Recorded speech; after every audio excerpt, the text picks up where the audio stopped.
All right, welcome everybody. We've reached that point. We've just completed the draft. I'm back from vacation and we get to start our team previews. This is my favorite part of the year for the LOC before the season actually starts. And today we're doing my wife, Susie, and Fighting Geese. Drive for Six. The reason why that's the title, she has the most playoff appearances than any other team in the LOC. She has 5.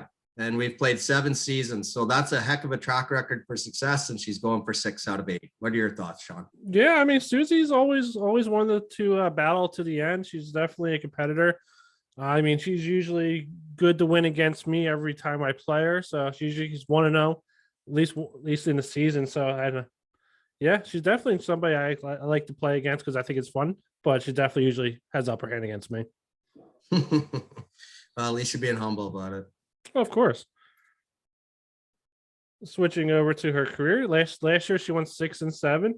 Her career is 60 and 33, which I think is amazing. She's the 2019 LOC champion, so she definitely has the career record there. I think I don't remember what it is. I didn't check, but it's definitely in the top 2 or 3 for percentage wise. Yeah, it's up there for percentage wise. She has the most career wins out of anybody in the LOC. Obviously, being an original owner, you have that advantage, but still to have 60 wins, nobody else has 60 wins. And see, she's really almost going 2 for 1. So 2 wins for 1 loss, which I think is, in leagues where you have bye weeks and stuff, I think it's almost impossible to have the perfect season. I know it is possible, but 2 for 1 is pretty good. Yeah, I agree with you there. Looking at her team, she does have Trevor Lawrence and Winston. This has Latavius Murray, Coleman, Boston Scott, Booker, and Mount Mars. Jefferson, Landry, Boyd, Marvin Jones, Callaway, and her tight ends are pretty solid. Honestly, I have her ranked second for tight ends, and Thomas and Pitts. And who really cares about anybody else on that roster for them? And then her IDPs are pretty good as well. Yeah, I think when I look at the strength of her team here, so I think the strength is clearly wide receiver. I think getting Justin Jefferson in that trade with Templars, again, another trade with Templars, is going to pay off for Suze. And then picking up Marquez Callaway, for everything I'm hearing out of New Orleans, and of course, Saints fan, sounds like he could be the WR1 there while Michael Thomas is out. I think, DB is definitely a strength too. You got Jamal Adams, Byard, and Logan Ryan along with Antoine Winfield. I think the weakness is in IDP is clearly at linebacker. I don't think it's the greatest list of linebackers at all, but overall, I think Susie has a very strong lineup, considering she came into the draft with no running back as a keeper. Yeah, I mean, I have her broken down this way. I have her for quarterbacks ranked 13th.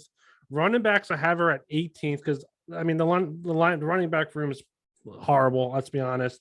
Wide receivers, I do have her at 6. Best wide receivers at tight end, I have her at 2. And IDPs, I have her at 12. Yeah, I think it's pretty fair. I think, for me, I wouldn't rank the tight ends that high. I personally feel that Kyle Pitts is being overrated in fantasy just for year one. If you look at the track record for tight ends coming out of the draft, and I know Pitts is the highest drafted tight end ever, but the reality is they always take at least a year to get going. And I think Kyle Pitts, he will do well, but I don't think he's going to do as well as the average draft position for sure. Yeah, but think about it, though. If he scores 500, he gets 500 yards and 5 touchdowns. He's top 5 tight end, and I can see him definitely doing that on that Falcons team. I don't think there's much there. I know they have Gage filling in, and they have Zacharias, whatever the hell his name is, filling in as wide receiver 3, and he had to have obviously. So, and it's Matt Ryan though, so that to me, that's the wild card, not the actual team, him being a tight end. Yeah, and you know what? I personally think, and obviously I'm hoping this, a lot of those targets in the passing game are going to go to Mike Davis on the check down. It's not going to go to Kyle Pitts. I think Kyle Pitts is going to draw a lot of attention from good coverage linebackers, potentially, maybe even some nickelbacks. So I think, I think you'll see Mike Davis get a lot of those targets, and that's my hope anyway. Yeah, for sure. Moving on to, once I find my mouse, moving on to his draft grades. We both gave her a B+, which is out of everybody we looked at so far. That's the only time we matched. So yeah, we both gave her a B+. The only one I thought about why did she take him was Trevor Lawrence in the second round. with that running back room. But yeah, it's the only blemish I can really look at her picks and say, why did you do that? Everything else was pretty good for me. I didn't see anything too crazy. Actually, it's funny because I actually had the same notes. I thought reaching for Trevor Lawrence in the second round was a bit of a mistake. I think Lawrence, though, in fairness to Susie, if he turns out to be a franchise quarterback, she has a keeper there for years. And I think picking up Callaway in the third round, at first I'm like, who the heck's Marcus Callaway? But if you've been paying attention, I still think that was a bit of a reach. She clearly just did it as a Saints fan. And because running back was a need, four of her first 7 picks were running backs. And I think it was a smart strategy. And that's why I gave her a B+, because she needed to get whatever running backs were there. And I think those running backs she have can probably put up maybe 4 to 8 points every week. Yeah. I mean, I agree with you. Like there was nothing on there that said why, that was a horrible. There's other players who definitely taken IDPs maybe in the first round that were like, yeah, well, you're reaching there. But Lawrence in the second is not a reach. Callaway in the it's a reach, but maybe not too much of a reach. Callaway in the third is also not that much of a reach. There was nothing that was glaringly a reach to me. That was, you could have probably got him 2 or 3 rounds later. Yeah, I think it was a pretty solid draft. Yeah, exactly.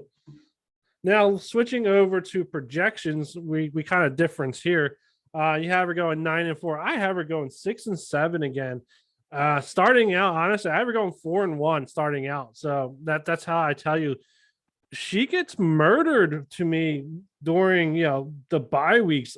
She has horrible bye weeks, and I think that's where she loses the games. There's a couple that I could have probably given her the win. I mean, I think there's gonna be really close games.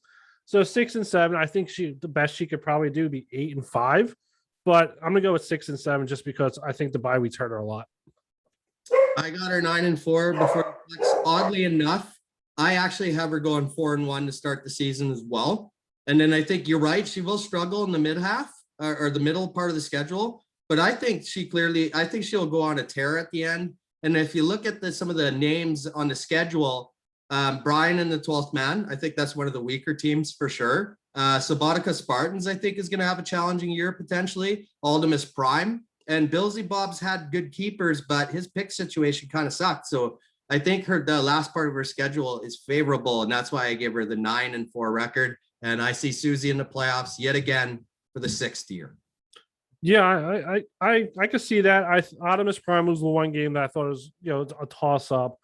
I have her going 0-3 to end the season, honestly. So we'll see how it goes. Right on. I love it. Differing opinions. I got her going 3-0. Perfect. All right. Well, thanks everybody. We'll be back with more previews.